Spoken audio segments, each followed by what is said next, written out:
3 वर्षापूर्वी तुकाराम मुंढे यांना आरोग्य आयुक्त म्हणून पाठवण्यात आलं.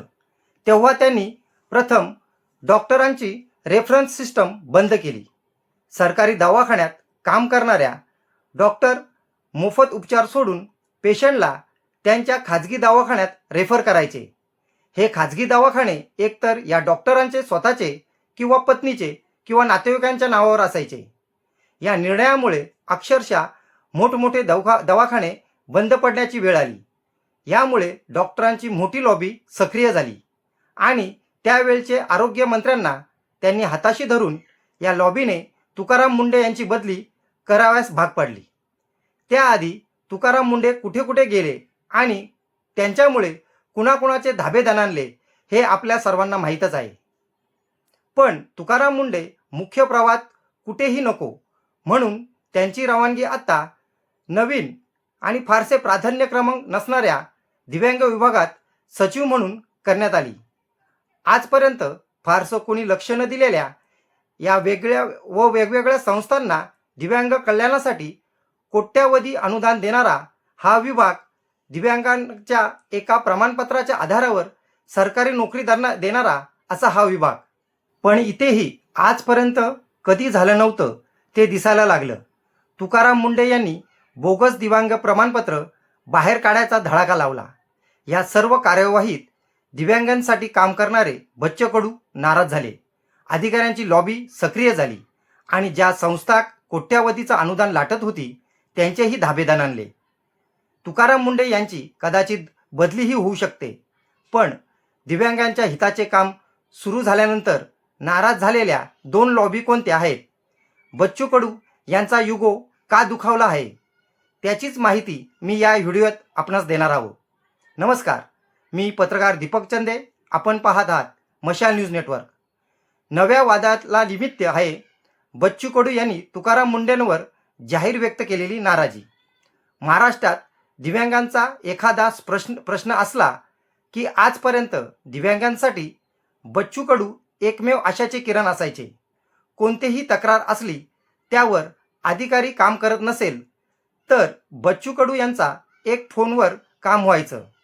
पण आत्ता दिव्यांग विभागात नव्या फॉर्म्युला सुरू झाला आहे. दिव्यांगांची कोणतीही अडचण जर असलीच त्यासाठी तुकाराम मुंढे यांनी एक चॅटबोटची सुरुवात केली आहे. या चॅटबोटवर आत्तापर्यंत 5,000 तक्रारी आल्या. दिव्यांगांच्या या 5,000पैकी प्रत्येक तक्रारीची दखल घेण्यात आली आहे. दिव्यांग बांधवांना आता न कोणत्या आमदाराकडे जाण्याची गरज उरली आहे ना अधिकाऱ्यांचे उंबरे झिजवण्याची गरज उरली आहे.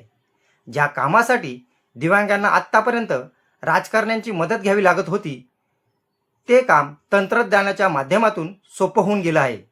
आता या सगळ्या 2 लॉबी आहेत त्यांना तुकाराम मुंढे प्रचंड खटकत आहेत. त्यातील पहिली लॉबी अधिकाऱ्यांची आहे जे बोगस प्रमाणपत्रावर सरकारी नोकरीला लागले आहेत. काही अधिकारी 2010-11 सालचे आहेत तर काही जण प्रमोशनने IAS झालेले आहेत. यातले बरेच अधिकारी हे मंत्र्यांकडे OSD म्हणून काम करत आहेत. तुकाराम मुंढे यांनी सगळ्या विभागांना त्यांच्याकडे किती अधिकारी दिव्यांग प्रमाणपत्रावर रुजू झाले आहेत याची माहिती मागवली आहे. पण फक्त 2च विभागाने ही माहिती दिली आहे. अखेर तुकाराम मुंढे यांनी आदेश काढला. दिव्यांग कल्याण मंत्रालयाला ही सगळी आकडेवारी सादर करणे अनिवार्य असेल. आता यातली माहिती अशी आहे की या सगळ्या कारवाईमुळे बोगस प्रमाणपत्रावर लागलेले अधिकारी जे स्वतः वरिष्ठ पदावर आहेत ते नाराज झाले असून तुकाराम मुंढे यांचा बंदोबस्त करावा यासाठी लॉबिंग सुरू झाले आहे.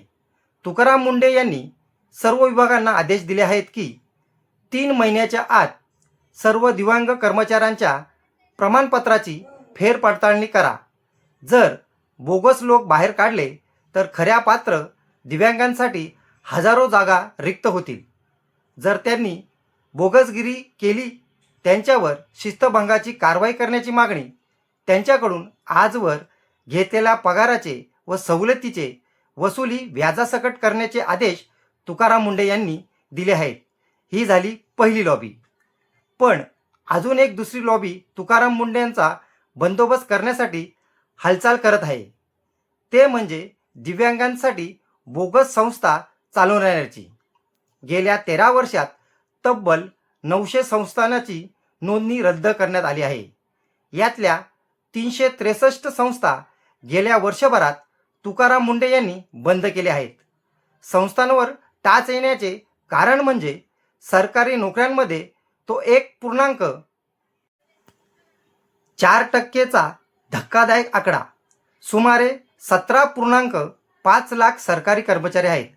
नियमानुसार यातले 4% म्हणजे 17,000 कर्मचारी दिव्यांग असायला हवेत, परंतु वास्तवात हा आकडा फक्त 6,900च्या आसपास आहे. म्हणजे केवळ 1.4%. अनेक संस्थानांमध्ये कागदोपत्री विद्यार्थी दाखवणे, दिव्यांगांना कायद्यानुसार सवलती न देणे, प्रत्यक्ष विद्यार्थी नाहीत परंतु कागदोपत्री संस्था दाखवून अनुदान लाटायचं, शिक्षकांचे पगार खायचं, पण प्रत्यक्षात त्यांना काहीच द्यायचं नाही आणि धडधाकट व्यक्तींनी बनावट दिव्यांग प्रमाणपत्र काढून नोकऱ्या मिळवायच्या. हे सारं या संस्थानामध्ये सर्रासपणे चालू होतं. रत्नागिरीत 3 आणि पश्चिम महाराष्ट्रात 13 शिक्षकांचं तडकाफडकी निलंबन याच कारवाईचा भाग होता. आत्ता संस्थांना ऑनलाईन नोंदणी बंधनकारक करण्यात आली आहे. तुकाराम मुंढे यांनी आयुक्तांना आदेश दिले आहे की संस्थेची नोंदणी असेल तेव्हा थेट व्हिडिओ कॉल करा आणि त्यांची खरंच संस्था आहे की नाही, त्यांच्याकडे दिव्यांग विद्यार्थी आहेत का याची चाचणी जागेवरच करा, मगच परवानगी द्या.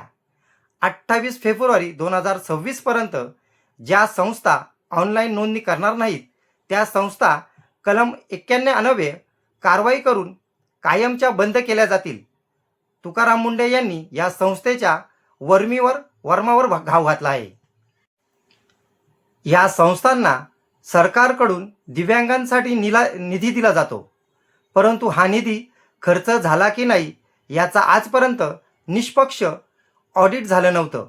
तसेच या संस्थांना CSR फंड देखील भेटतो, परंतु आत्ता CSRला अर्ज करण्यापूर्वी ऑडिट केलं जाईल व त्यानंतर फंड दिला जाईल. तुकाराम मुंढे यांनी प्रत्येक पोस्टिंगमध्ये राजकारणाची नाराजी स्वीकारली, परंतु त्यांनी आपल्या कर्तव्याशी कधीच कसूरता केली नाही. नेहमी त्यांनी खऱ्याचं खरं आणि खोट्याचं खोटं केलं. तुकाराम मुंढे यांच्या कारवाईमुळे त्यांना आता त्यांच्या गेल्या 20 वर्षात 23 बदल्या झाल्या आणि आत्ता त्यांना या दिव्यांग विभागातून देखील बदली करून त्यांची बदली परभणी जिल्ह्याचे पालक सचिवपदी नियुक्ती करण्यात आली आहे असे मेसेज व्हायरल होत आहे. परंतु मी आपणास या व्हिडिओद्वारेच्या माध्यमातून सांगू इच्छितो की तुकाराम मुंढे यांची दिव्यांग विभागातून बदली झाली नसून त्यांची परभणी जिल्हा पालक सचिव अतिरिक्त भार त्यांच्यावर सोपवण्यात आला आहे. धन्यवाद.